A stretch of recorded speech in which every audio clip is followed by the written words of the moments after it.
মানে যুদ্ধ। আর জীবনের যুদ্ধগুলো যদি না করানো যায়, যেমন দেখেন সৎ বোন কিন্তু বাপ তো একই, বাপ এক, ঠিক আছে, কিন্তু ভাই বোন হতো বা কারি কারি মা বা তিনটা সাইডটা হইতে পারে, ঠিক আছে, বাপ এক।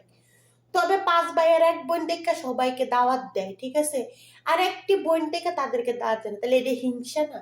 ওই হিংসাতে মানুষ পুইরা পুইরা মরে, ঠিক আছে। তবে কিছু ভাই বোনেরা আছে যারা, ভাইয়েরা আছে যারা সাত্যের নমুনার মধ্যে চলে, মনে করে। আর ওইসব বোনেরা কি করে মানুষকে, ওইসব বোনেরা মানে কলঙ্ক ডাকে, ঠিক আছে, কারণ ওই যে হিংসা।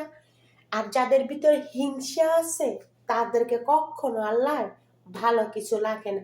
যেমন এক মার ঘরে আমরা 5টা বোন আছি, মানে আমার বাবাই 3টা 4টা বিয়ে করলো, অথচ আমার বাপ তো এক, রক্ত তো এক। দিন শেষে ওই তাদেরকে ভুলে গেলাম, ভুলে গিয়ে ওই একজনের সাথে ধান্দা করলো, এটা ঠিক না। আল্লাহ বিচার গোড়ার ঘাস কাটে না, আল্লাহ বিচার ঠিকই করে, বুঝছেন।